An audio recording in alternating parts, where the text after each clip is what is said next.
முருகர் மாநாடு என்று ஒன்றை எப்போது அறிவித்தார்களோ அப்போதிலிருந்து எதிர்க்கட்சிகள் கிட்ட ஒரு கலக்கம், கதறல் அதிகமாயிருச்சு. முக்கியமாக அண்ணன் திருமாவளவன், செல்வ பெருந்தகை, நம்மளுடைய இந்து அறநிலைத்துறை அமைச்சர் சேகர் பாபு, இந்த திமுகவுடைய கூட்டணி கட்சிகளுக்கு ஒரு கதறல் அதிகமாகிடுச்சு, ஒரு பயம் வந்துருச்சு. ஏன்னு கேட்டால், இது நடக்க போகிற இடம் மதுரை. மதுரையில் தான் திருப்பரங்குன்றம் கோயில் இருக்குது. இந்த திருப்பரங்குன்றம் மலையை இவங்க சிக்கந்தர் மலை என்று ஒரு பெயர் மாற்றம் செய்து, மடைமாற்றம் செய்து இன்றைக்கி இஸ்லாமியர்கள் நம்ப வைத்து விட்டார்கள். இந்த முருகர் மாநாடு நடந்து இந்த பிம்பங்கள் உடையப்பட்டு விடுமோ, இந்த சிக்கந்தர் மலை என்பது முருகர் மலைதான் என்று நிரூபணமாகி விடுமோ, எங்கு வகுப்புலேருந்து இந்த சிக்கந்தர் மலையை இவர்கள் மீட்டிடுவார்களோ என்ற ஒரு பயத்தின் அச்சப்பாட்டின் காரணமாக இந்த மாநாட்டை நடத்தவிடக்கூடாது என்று இந்த எதிர்க்கட்சிகள் மிகப்பெரிய ஒரு சதிவலையை ஏற்படுத்தியிருக்கிறாங்க.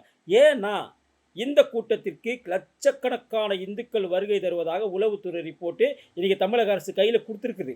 அதனால் அந்த பயத்தின் வெளிப்பாடு தான் இது. இப்போ லட்சோப தொண்டர்கள், லட்சோப இந்துக்கள் அங்கே கலந்து கொள்ளும் போது என்ன நடக்கும்? அந்த ஒட்டுமொத்த மதுரையும், அதாவது திருப்பரங்குன்றம் உள்பட அனைத்துமே இந்துக்களுடைய, இந்து தெய்வங்களுடைய, இந்து கோவில்களுடைய சொத்தாக அது மாறிவிடும்.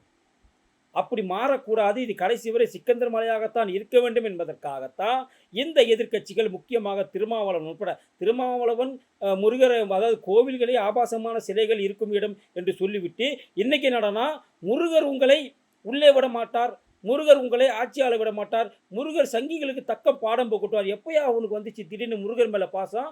இவ்வளவு நாள் ஆபாசமான சிலைகள், ஆபாசமான கோவில்கள்னு சொல்லிட்டு இப்போ மட்டும் முருகன் மேலே உனக்கு பாசம் வந்துருச்சோ? நான் என்ன கேட்குறேன்னா, அதாவது வடநாட்டு கடவுள், தென்னாட்டு கடவுள் எந்த இந்துவுமே பிரிக்கலை, எந்த சங்கியும் பிரிக்கலை. உங்களை போன்ற இந்து விரோதிகள் தான் ராமரை வடநாட்டு கடவுள் என்றும், விநாயகரை வடநாட்டு கடவுள் என்றும், முருகரை தமிழ் கடவுள் என்றும், பெருமாளை ஆந்திர கடவுள் பிரித்தது நீங்கள். என்றாவது ஒரு இந்து, ஒரு சங்கி இப்படி கடவுளை பிரித்து சொல்லியிருப்பானா என்று பார்த்தால் கிடையாது.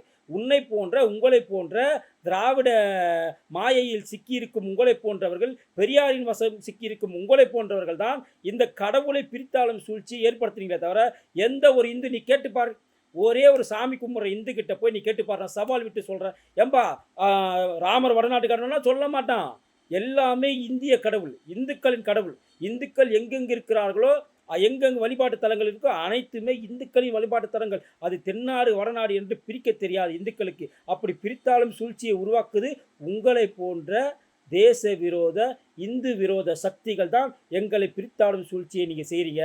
அதற்கான தக்க பதிலடி உங்களுக்கு இந்த முருகர் மாநாட்டில் கிடைக்கும்.